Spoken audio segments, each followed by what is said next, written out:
নমস্কাৰ এই মুহূৰ্তত আহি পৰিছে ৰাতিপুৱাৰ কেইবাটাও বিগ ব্ৰেকিং নিউজ। আজি হৈছে 26 আগষ্ট। অৰুণোদয়ৰ 25জন হিতাধিকাৰীয়ে অৰুণোদয় আইডিৰ লগতে লিংক কৰিব লাগিব এলপিজি গেছ। যদি আপোনাৰ এলপিজি গেছ নাই তেনে ক্ষেত্ৰত আপুনি কি কৰিব? মুখ্যমন্ত্ৰী ডক্টৰ হিমন্ত বিশ্ব শৰ্মাই প্ৰপত্ৰ বিতৰণ কৰি আছে। ৰাজ্যৰ লাখ লাখ মহিলাক একাউণ্টত আকৌ প্ৰদান কৰিব 10,000 টকা 1 ছেপ্টেম্বৰৰ পৰা সাজু হওক মহিলাসকল। লগতে ৰেচন কাৰ্ড থাকিলে জনাতে পাব প্ৰত্যেক মাহতে 2,000 টকা। মুখ্যমন্ত্ৰী ডক্টৰ হিমন্ত বিশ্ব শৰ্মাই প্ৰপত্ৰ বিতৰণ কৰি আছে। যদি আপোনাৰ ৰেচন কাৰ্ড নাই আপুনি নতুনকৈ লাভ কৰিব ৰেচন কাৰ্ড। লগতে চৰকাৰী ঘৰ আবেদন কৰাৰ 25জন হিতাধিকাৰীয়ে লাভ কৰিব চৰকাৰী ঘৰ। 2026 পূৰ্বে আপুনি কৰক এই কাম, অন্যথা আপুনি চৰকাৰী ঘৰৰ সুবিধা নাপাব। লগতে কেইবাটাও ৰাজনৈতিক খবৰৰ লগতে অৰাজনৈতিক খবৰ যুগুত কৰা হৈছে আজিৰ দিনটোত। গোটেই অসম তথা ভাৰতৰ বিভিন্ন প্ৰান্তৰ পৰা যুগুত হৈছে কেইবাটাও ডাঙৰ খবৰ। এনেবোৰ খবৰ নিতেও পাই থাকিবলৈ চেনেলটি ছাবস্ক্ৰাইব কৰি ভিডিঅ'টো এটা লাইক কৰিবলৈ নাপাহৰিব। আজিৰ আমাৰ প্ৰথম খুবেই গুৰুত্বপূৰ্ণ খবৰ হৈছে অসমবাসীৰ বাবে এটা ডাঙৰ খবৰ। অৰুণোদয় আঁচনিত লাখ লাখ হিতাধিকাৰীৰ বাবে ডাঙৰ খবৰ আহি পৰিছে। শীঘ্ৰে সংগ্ৰহ কৰক মুখ্যমন্ত্ৰী সুলভ ইন্ধন আঁচনিৰ প্ৰপত্ৰ। মুখ্যমন্ত্ৰী ডক্টৰ হিমন্ত বিশ্ব শৰ্মাই বিতৰণ কৰি আছে। এই প্ৰপত্ৰ পূৰণ কৰি জমা দিলে লাভ কৰিব আপুনি 250 টকাৰ ৰাজসাহায্য। প্ৰতিটো ৰন্ধন গেছৰ চিলিণ্ডাৰত অৰুণোদয় হিতাধিকাৰীৰ পৰিয়ালে লাভ কৰিব ৰাজসাহায্য। ৰেচন কাৰ্ড থকা প্ৰতিটো পৰিয়ালে লাভ কৰিব এই সুবিধা। যদি আপোনাৰ ঘৰত ৰেচন কাৰ্ড আছে আপোনাৰ বাবে এটা ভাল খবৰ। ইয়াৰ বাবে আপোনাৰ আধাৰ কাৰ্ডৰ নম্বৰ সন্নিৱিষ্ট কৰিব লাগিব। পঞ্জীয়নভুক্ত মোবাইল নম্বৰ দিব লাগিব। আপোনাৰ আধাৰ কাৰ্ডৰ লগত যিটো মোবাইল নম্বৰ লিংক কৰাইছে সেইটো মোবাইল নম্বৰ আপুনি দিব লাগিব। অৰুণোদয় হিতাধিকাৰীৰ নাম আৰু অৰুণোদয় আইডি শুদ্ধভাৱে দিব লাগিব। আপোনাৰ অৰুণোদয় আইডিটো নাজানে নেকি? আপুনি যদি অৰুণোদয় 2.0 বা অৰুণোদয় 3.0 টকা পাই আছে তেনে ক্ষেত্ৰত যদি আপুনি অৰুণোদয়ৰ আইডিটো নাজানে তেনে ক্ষেত্ৰত আপুনি ক'ৰ পৰা সংগ্ৰহ কৰিব নিশ্চয় সম্পূৰ্ণকৈ জনাই দিম। প্ৰপত্ৰ পূৰণ কৰি দিলে লাভ কৰিব 250 টকাৰ ৰাজসাহায্য। পলম নকৰি আজি আপুনি সংগ্ৰহ কৰক এই প্ৰপত্ৰ। মুখ্যমন্ত্ৰী ডক্টৰ হিমন্ত বিশ্ব শৰ্মাই এই প্ৰপত্ৰ বিতৰণ কৰি আছে। আপুনি এই প্ৰপত্ৰ ক'ৰ পৰা লাভ কৰিব নিশ্চয় জনাই দিম ভিডিঅ'টোৰ শেষত। অৰুণোদয় আঁচনিৰ লাখ লাখ হিতাধিকাৰীৰ বাবে এটা ডাঙৰ খবৰ আহি পৰিছে। যদি আপোনাৰ নামটো অৰুণোদয় আঁচনিত অন্তৰ্ভুক্ত হৈ আছে তেনে ক্ষেত্ৰত আপোনাৰ বাবে এটা ডাঙৰ খবৰ। অৰুণোদয় 2.0 যদি অৰুণোদয় 3.0 আপোনাৰ নামটো অন্তৰ্ভুক্ত হৈ আছে তেনে ক্ষেত্ৰত অতি শীঘ্ৰে আপুনি পঞ্চায়ত বা ব্লকত যাওক। তাত গৈ আপুনি অৰুণোদয় আঁচনিৰ যিটো আইডিটো আপুনি লৈ আহক আৰু আপুনি ফৰ্মত সম্পূৰ্ণকৈ ফিল আপ কৰক। আপুনি আইডিটো পাব আপুনি পঞ্চায়ত বা ব্লকত বা যিখন আপোনালোকৰ প্ৰপত্ৰটো আপুনি পঞ্চায়ত বা ব্লকত লাভ কৰিব। অথবা আপুনি প্ৰপত্ৰটো আপুনি যিখন আপোনাৰ গাঁৱৰ মেম্বাৰৰ ওচৰত পাব পাৰে।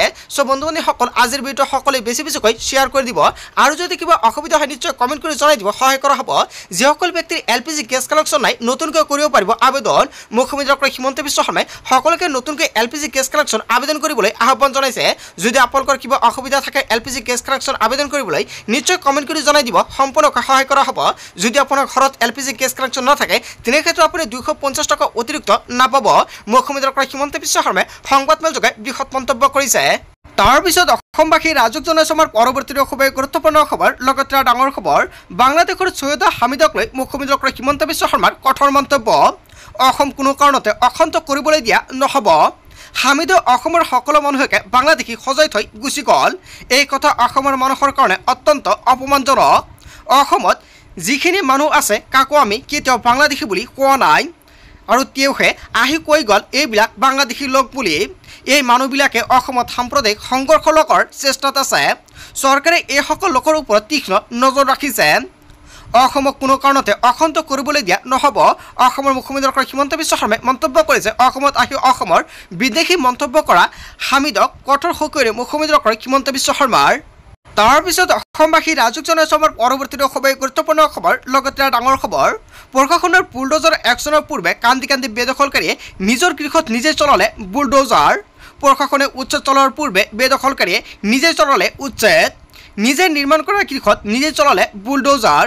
নগাঁও জিলা বলিকটীয়া জেঙনিত 27 আগষ্টত চলাব বুলডোজাৰ আৰু তাৰে পূৰ্বে জিলা আয়ুক্তই বেদখলকৃত ভূমি খালী কৰিবলৈ কৰিছিল আহ্বান। জিলা আয়ুক্তৰ আহ্বানৰ প্ৰতি সঁহাৰি জনাই বেদখলকাৰীয়ে বুলডোজাৰে নিজে চলালে উচ্ছেদ। তাৰপিছত অসমবাসী ৰাজক জনাইছে আমাৰ পৰৱৰ্তী খুবেই গুৰুত্বপূৰ্ণ খবৰ। লগতে ডাঙৰ খবৰ কংগ্ৰেছ আৰু নাগৰিক সমাজ থাকিলে অসমলৈ নামি আহিব সংকট। মুখ্যমন্ত্ৰী ডক্টৰ হিমন্ত বিশ্ব শৰ্মাই সংবাদমেল যোগে বৃহৎ মন্তব্য কৰিছে। বাংলাদেশীৰ ৰক্ষক সৈয়দ হামিদক ছোনিয়া গান্ধীৰ বান্ধৱী তৰুণ গগৈ সৈয়দ হামিদক গুৱাহাটীলৈ কেইবাবাৰ বাংলাদেশৰ ৰক্ষক সৈয়দা হামিদ সোনিয়া গান্ধীৰ বান্ধৱী তৰুণ গগৈ সৈয়দা হামিদাক গুৱাহাটীলৈ কেইবাবাৰ জনাইছিল নিমন্ত্ৰণ আৰু কংগ্ৰেছ দল আৰু নাগৰিক সভাক বাছি থাকিবলৈ দিলে অসমীয়াৰ বাবে বিপদ আহিব। বাংলাদেশে অসমলৈ আৰু অসমীয়া লোক বাংলাদেশলৈ যাব লাগিব। অসমীয়া বড়ো কাছাৰী ৰাভা সকলো বাংলাদেশলৈ যাব লাগিব। এই ধৰণৰ কথা যদি অসমত চলি থাকে শীঘ্ৰেই ইয়া হ'ব সম্ভৱ। বৰ্তমান সময়ত অসমৰ বাবে সংকটজনক।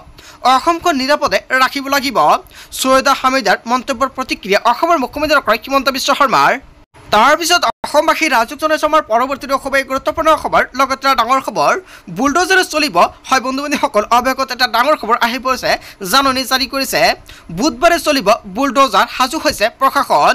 মধ্য অসমত চলিব সৰ্ববৃহৎ উচ্ছেদ অভিযান। জিলা আয়ুক্তৰ ঘোষণাৰ পিছতে নামিছে গাড়ীয়ে গাড়ীয়ে প্ৰশাসনৰ লগ। আৰক্ষীৰ জোতাৰ শব্দত উচ্ছেদিতৰ মাজত লাগিছে হাহাকাৰ। সাজু হৈছে নগাঁও প্ৰশাসন। জুৰিয়াৰ বলিকটীয়া আৰু জেঙুনিত চলিব বুলডোজাৰ। বটদ্ৰৱা মৌজাৰ বালিসত্ৰৰ কিচামতৰ ৩ নং চৰকাৰী দাগত জেঙুনি তিনিআলি। কেৱল এয়াই নহয়, আলিটাঙনি মৌজাৰ বালিকটীয়া আৰু জেঙুনি কিচামতৰ বেদখলকাৰীক পূৰ্ব দিয়া হৈছিল জাননী।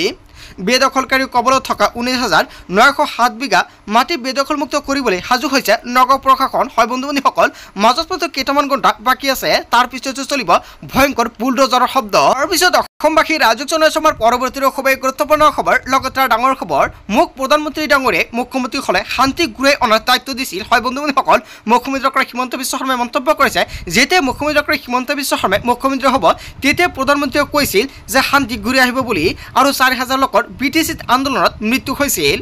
মই যিদিনাৰ পৰা অসমৰ মুখ্যমন্ত্ৰী হৈছোঁ BTCত এটাও গুলীকাণ্ড হোৱা নাই। আগতে বজাৰলৈ গ'লে ঘৰলৈ কেতিয়া ঘূৰি আহিম বুলি মনত ভয় লাগিছিল, কিন্তু এতিয়া কোনো ধৰণৰ ভয় নাই বুলি মন্তব্য কৰিছে মুখ্যমন্ত্ৰী ডক্টৰ হিমন্ত বিশ্ব শৰ্মাই। কোনোৱে আগতে শান্তিত নাছিল BTCত। হয় বন্ধু বান্ধৱীসকল, মুখ্যমন্ত্ৰী ডক্টৰ হিমন্ত বিশ্ব শৰ্মাই BTCক লৈ যিটো মন্তব্য কৰিছে, জনতাই কি ক'ব, জনতাৰ মন্তব্যটো কমেণ্ট কৰি জনাই দিব। যোৱা ৫ বছৰত BTCত এটাও বোমা বিস্ফোৰণ হোৱা নাই। যিসকলৰ হাতত বন্দুক আছিল তেওঁলোকৰ পৰা বন্দুকবোৰ ঘূৰাই ল'লোঁ। দিনে নিশাই কষ্ট কৰি গাঁতৰ তলৰ পৰা বন্দুক বিচাৰি উলিয়াও বুলি মন্তব্য কৰিছে মুখ্যমন্ত্ৰী ডক্টৰ হিমন্ত বিশ্ব শৰ্মাই। মুখ্যমন্ত্ৰী ডক্টৰ হিমন্ত বিশ্ব শৰ্মাই দিনে নিশা কাম কৰি গাঁতৰ পৰা বন্দুক ওলাই দিছে।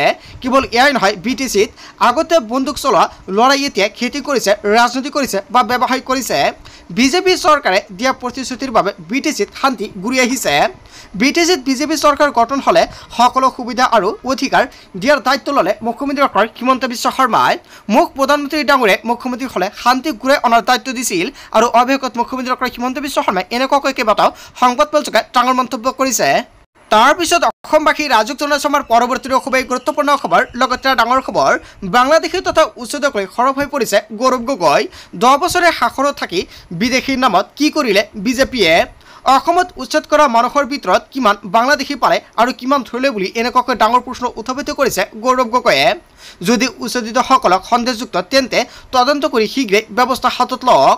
ভাৰতীয় নে বিদেশী চিনাক্ত কৰি সীমান্তলৈ যাওক বিজেপি চৰকাৰে। কেৱল আদানী আম্বানীৰ বাবেহে ব্যস্ত থাকে মুখ্যমন্ত্ৰী ডক্টৰ হিমন্ত বিশ্ব শৰ্মাই। ছায়েদা হামিদৰ বিতৰ্কিত মন্তব্যৰ প্ৰতিক্ৰিয়া দি এনেদৰে ক'লে গৌৰৱ গগৈয়ে। কংগ্ৰেছ দল বাংলাদেশীৰ পক্ষপাতী নহয় বুলি স্পষ্টীকৰণ মন্তব্য কৰিছে গৌৰৱ গগৈয়ে। বাংলাদেশী তথা উচ্ছেদক লৈ সৰব হৈ পৰিছে গৌৰৱ গগৈ। তাৰপিছত অসমবাসী ৰাজক জনাইছে আমাৰ পৰৱৰ্তী খুবেই গুৰুত্বপূৰ্ণ খবৰ। লগতে ডাঙৰ খবৰ, সাৱধান হওক ৰাজ্যবাসী, নিশালৈ ৰাজ্যত বতৰ ল'ব কালৰূপ। জিলাই জিলাই বতৰ বিজ্ঞান কেন্দ্ৰই জাৰি কৰিছে সাৱধানবাণী। 24খনকৈ জিলাত জাৰি কৰা হৈছে য়েলো এলাৰ্ট। বিজুলী ঢেৰেকণিৰ কেইবাখনো জিলাত হ'ব মুগুলধাৰ বৰষুণ। প্ৰায় 50 কিলোমিটাৰ বেগত আহিব পাৰে ধুমুহা আৰু বৰষুণ। কোনকেইখন জিলাৰ বাবে জাৰি কৰা হৈছে এই এলাৰ্ট সম্পূৰ্ণকৈ জানি লওক। আপোনাৰ যদি জিলাৰ নাম তালিকাত আছে কমেণ্ট কৰি জনাই দিব আপোনাৰ জিলাত বতৰ কেনেকুৱা বা বৰষুণ দিছে নে নাই। গোৱালপাৰা, দক্ষিণ শালমাৰা, ধুবুৰী, কোকৰাঝাৰ, বঙাইগাঁও, কেৱল এয়াই নহয়, বৰপেটা, চিৰাং, কামৰূপ মেট্ৰ' আৰু কামৰূপ, মৰিগাঁও, শ্ৰীভূমিত এলাৰ্ট জাৰি কৰা হৈছে। হাইলাকান্দি, কাছাৰ, কাৰ্বি আংলং, বিশ্বনাথ, গোলাঘাট, যোৰহাট, লখিমপুৰ, মাজুলী, তিনিচুকীয়া, ডিব্ৰুগড়, ধেমাজি, চৰাইদেউ, শিৱসাগৰতো জাৰি কৰা হৈছে এলাৰ্ট। সাৱধান হওক, নিশালৈ ৰাজ্যত বতৰ ল'ব কালৰূপ। যদি আপোনাৰ গাঁও বা অঞ্চলত বৰ্তমান বতৰ বেয়া কমেণ্ট কৰি জনাই দিব। কোনটো জিলা সেৱা পৰি জনাবলৈ নাপাহৰিব।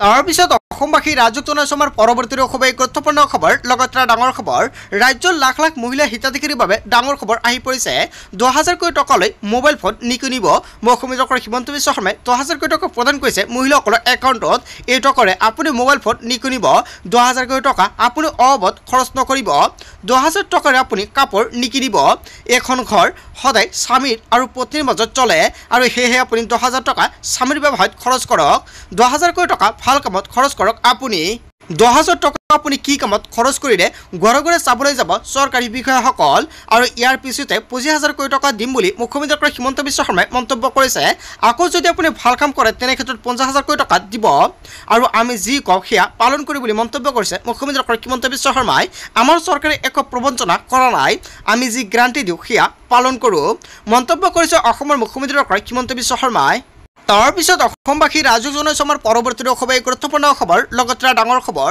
জমিয়ত উলেমা হিন্দক সমৰ্থন ABMCৰ মাদানী কোন বুলি প্ৰশ্ন কৰা সকলো নাজানে ইতিহাস দেশৰ ইতিহাস নজনাটো দুৰ্ভাগ্যজনক কথা দেশ বিভাজনৰ বিৰোধিতা কৰিছিল জমিয়তে মহাত্মা গান্ধীৰ দাণ্ডী যাত্ৰাত অংশ লৈছিল জমিয়তৰ 15,000 সদস্যই অংশ লৈছিল দাণ্ডী যাত্ৰাত মাদানীয়ে যি কৈছে সেই কথাৰ সৈতে আমি একমত মুখ্যমন্ত্ৰী ডক্টৰ হিমন্ত বিশ্ব শৰ্মাই পদত্যাগ কৰিব লাগে মাদানীয়ে যি কৈছে সম্পূৰ্ণ সাংবিধানিকভাৱে কৈছে কেৱল এয়াই নহয় মাদানীৰ বিৰুদ্ধে কোৱাৰ আগতে ইতিহাস জানি লওক মাদানী কোন হয় সমগ্ৰ বিশ্বই জানে মাদানীক সমৰ্থন জনাই গজৰি উঠিছে সভাপতি টাইছন হুছেইন হয় বন্ধু বান্ধৱীসকল জমিয়ত উলেমা হিন্দক সমৰ্থন কৰিছে টাইছন হুছেইনে আৰু ABMCৰ তৰফৰ পৰা কেইবাটাও গুৰুত্বপূৰ্ণ মন্তব্য কৰিছে ইয়াৰ বিষয়ত জনতাই কি ক'ব যদি জনতাৰ কিবা মন্তব্য কৰিব লগা থাকে আপোনালোকৰ মন্তব্য নিশ্চয় কমেণ্ট কৰি জনাই দিব বন্ধু বান্ধৱীসকল আজিৰ মূল ভিডিঅ'খনত আপোনালোকক এইখিনি সৰু কেইটামান ইনফৰমেশ্যন দিবলগীয়া আছিলে ভিডিঅ'টি ভাল লাগিলে লাইক কমেণ্ট শ্বেয়াৰ কৰিব so thank you for watching full video